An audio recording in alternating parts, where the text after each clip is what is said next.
porque a lei não podia salvar. Carta aos Romanos capítulo 10. Comentário de Mário Persona. No capítulo 6 de Romanos, um pouco antes, nós lemos no versículo 12. E assim a lei é santa e o mandamento santo, justo e bom. Logo tornou-se-me o bom em morte? De modo nenhum. Mas o pecado, para que se mostrasse pecado, operou em mim a morte, pelo bem, a fim de que, pelo mandamento, o pecado se fizesse excessivamente maligno. Porque bem sabemos que a lei é espiritual, mas eu sou carnal, vendido sob o pecado. Era o capítulo 7, perdão. O versículo que eu li era no capítulo 7, versículo 12 ao 14. Desculpe. Aqui o que o apóstolo está dizendo no nosso capítulo 10 agora, versículo 5, é da justiça que é pela lei. Havia uma justiça pela lei. E essa justiça dizia o seguinte: o homem que fizer estas coisas viverá por elas. Então, perfeitamente lógico que se um israelita agisse em total conformidade com a lei, ele viveria. Ele não estaria sujeito à morte, porque a lei prometia isso a ele. Quem fizesse essas coisas viveria de acordo com aquelas coisas que fizesse. O Senhor Jesus foi o único capaz de cumprir a lei. E ele não tinha pecado. Essa era a diferença dele para qualquer homem comum. Ele não tinha pecado, ele nunca pecou, ele seria incapaz de pecar, ele não tinha em si resposta ou reação a qualquer tentação externa. E, obviamente, ele não tinha também a tentação interna. Nós temos as duas coisas porque somos pecadores. Então, quem vivesse quem praticasse as obras da lei, viveria por ela. Mas a única coisa que a lei podia fazer para um homem pecador, se ela estivesse sendo dada a um homem como Jesus, estaria tudo bem. Mas como ela foi dada a um homem pecador, a única coisa que ela podia fazer era magnificar o pecado. Era mostrar para esse homem pecador que ele era incapaz de cumprir a lei. E sendo ele incapaz de cumprir a lei, ele não podia ser justificado pela lei. Porque a única coisa que ele podia merecer, e ele teria no final, era a morte. Nós vemos muitos mandamentos da lei, inclusive, que eram castigados, a sua desobediência era castigada com morte física. Um filho, por exemplo, se ele desonrasse o seu pai, se ele xingasse o seu pai, ele tinha que ser morto. Hoje a gente olha isso e fala assim, uau, não sobrariam muitos filhos nos dias de hoje, do jeito que a coisa vai. Mas era assim, a lei era realmente uma coisa dura. Muita gente que fala assim, que nós precisamos ter justiça, o Brasil não tem justiça, tá? Põe justiça para ver o que acontece. Não sobra ninguém, porque a justiça de Deus, ela exige que o homem cumpra todos os mandamentos e assim ele vive. Se ele não cumprir, ele morre. Era uma coisa ou outra. Mas agora, a lei não precisava de fé. Você não precisava crer em nada. Você tinha que obedecer. Tinha que obedecer e fazer as coisas. Mas o que ele está falando agora é da justiça que é pela fé. A justiça que é pela fé diz assim: não digas em teu coração, quem subirá ao céu, isto é, a trazer do alto a Cristo, ou quem descerá ao abismo, isto é, a tornar a trazer dentre os mortos a Cristo. Mas que diz? A palavra está junto de ti, na tua boca e no teu coração. Esta é a palavra da fé que pregamos. A saber, se com a tua boca confessares ao Senhor Jesus, ou uma outra maneira de ler isso seria mais que diz, a saber, se com a tua boca confessares a Jesus Senhor, e em teu coração creres que Deus o ressuscitou dos mortos, serás salvo, visto que com o coração se crê para a justiça e com a boca se faz confissão para a salvação. Porque a Escritura diz, todo aquele que nele crer não será confundido. Lá em Hebreus, no capítulo 11 de Hebreus, nós vemos de uma série de pessoas que viveram pela fé.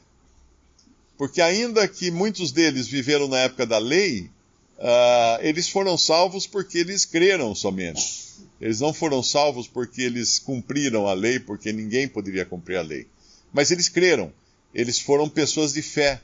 E lá, o começo do capítulo 11 de Hebreus, diz que, Hebreus 11, diz que a fé é o firme fundamento, ou seja, a certeza, a base sólida das coisas que se esperam e a prova das coisas que se não veem. Porque por ela os antigos alcançaram o testemunho. Depois vem uma descrição que começa até mesmo com a criação. Pela fé entendemos que os mundos, pela palavra de Deus, foram criados, de maneira que aquilo que se vê não foi feito do que é aparente. Aqui então já não entra nem aquela questão de que se tem Big Bang, se tem evolução, se tem... Não, é muito simples. Pela fé, entendemos que os mundos, pela palavra de Deus, foram criados. Como foi criado todo o universo? Deus falou e o universo apareceu. Simples assim. Mas isso não tem lógica. Não tem lógica, não precisa ter lógica. Porque é pela fé. É pela fé. O crer é justamente o que explica no versículo 1. A fé é a certeza, o firme fundamento de coisas que se esperam, ou seja, que não estão na minha frente. E a prova de coisas que se não veem. São coisas invisíveis. A fé exige que se creia no invisível. Baseada em quê? Baseada no fundamento da palavra de Deus. Na firme certeza de que Deus não pode mentir. Deus falou e o universo veio à existência. Deus fala agora que a justificação é pela fé, e eu não tenho que perguntar quem subiu ao céu, quem desceu ao abismo, quem isso, quem aquilo. Eu simplesmente creio. Eu creio na palavra de Deus. E no momento em que eu creio na palavra de Deus, a própria palavra, eu descubro que a própria palavra foi o que teve poder de despertar em mim essa fé para crer na própria palavra de Deus. É uma coisa até estranha falar isso, não é? Mas aí nós entendemos que nada vem do homem. Aqui não estamos falando de uma coisa de inteligência racional para se crer na palavra de Deus.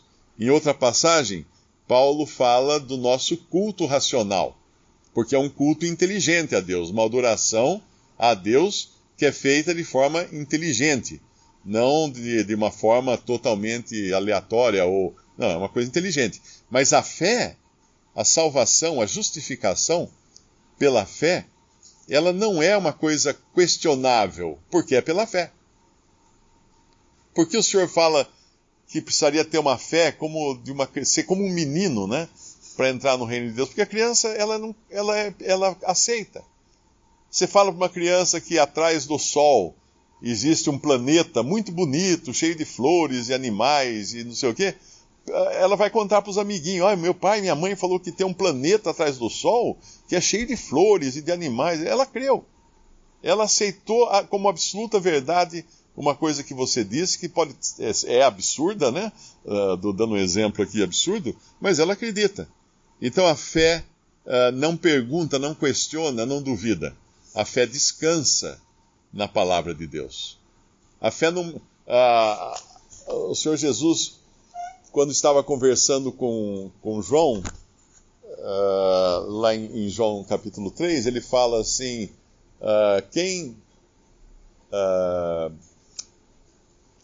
ninguém subiu ao céu, senão o Filho do Homem que está no céu. Acho que é assim que ele fala, né? Ninguém subiu ao céu, senão o Filho do Homem que está no céu. Agora, imagina o grande ponto de interrogação na cabeça de Nicodemos, aliás, ele estava falando com Nicodemos no Evangelho de João. O grande ponto de interrogação na cabeça de Nicodemos, quando ele escuta isso. Ele podia falar assim, mas como? Você está falando comigo aqui, frente a frente, e como que você pode ter subido ao céu e desceu do céu, e está no céu, se está aqui? Porque ele estava diante de alguém que é nada menos que o próprio Deus. O próprio Deus. Quando o Senhor Jesus estava no Evangelho de João, capítulo 11 do Evangelho de João, quando ele estava com os discípulos e recebe a notícia da morte de Lázaro,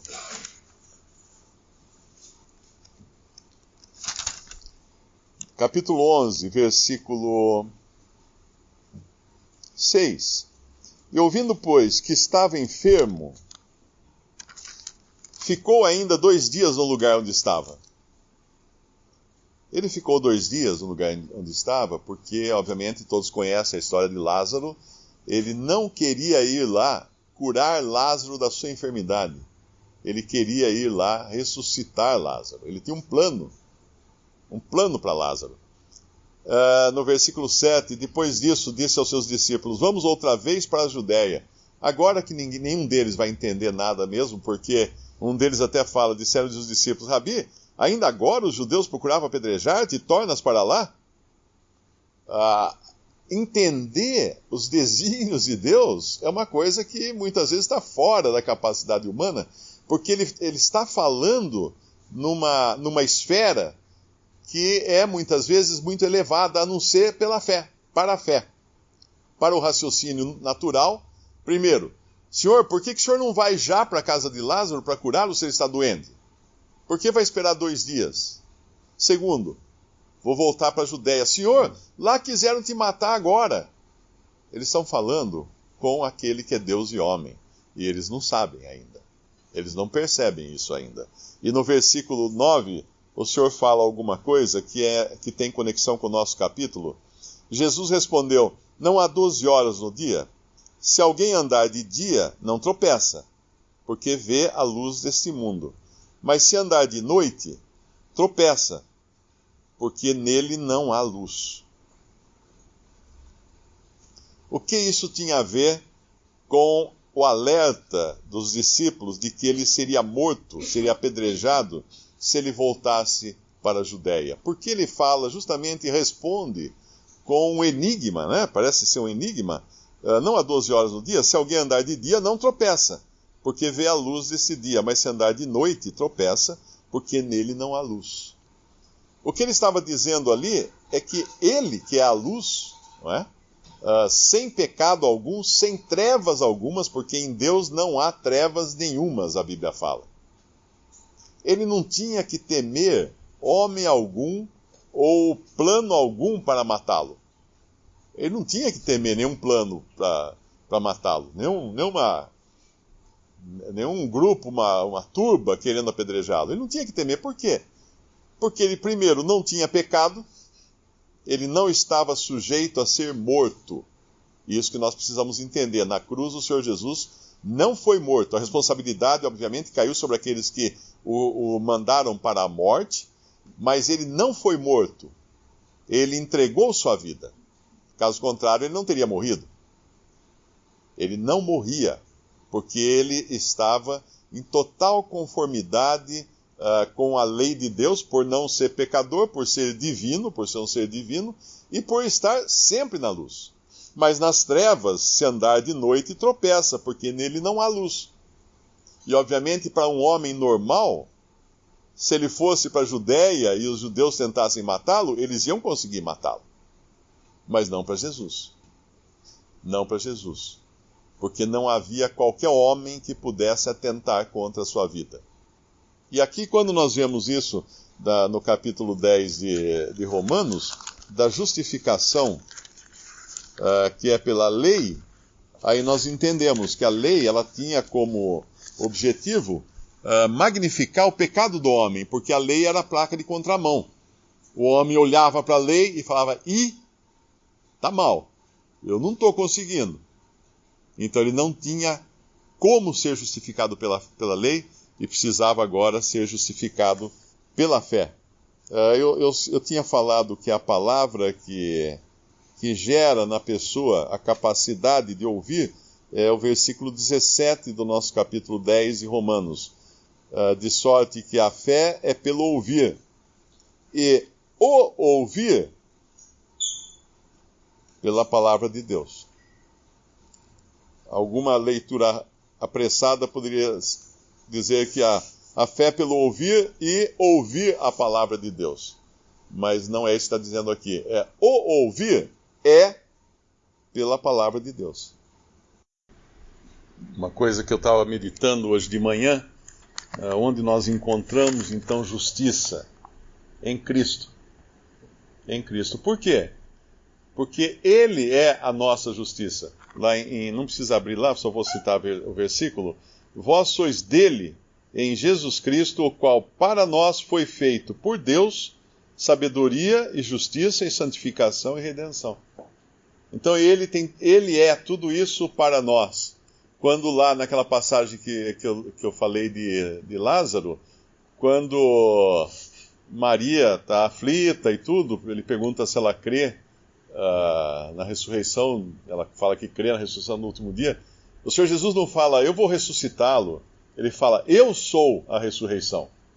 Em outra passagem ele diz, eu sou a vida.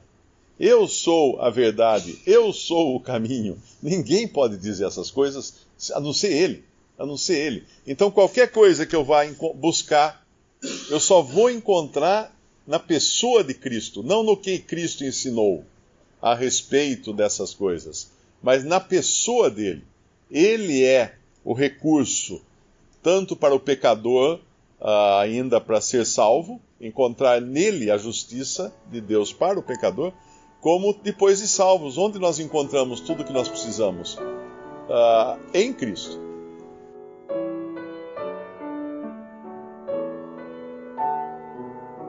Visite Respondi.com.br. Visite também 3minutos.net.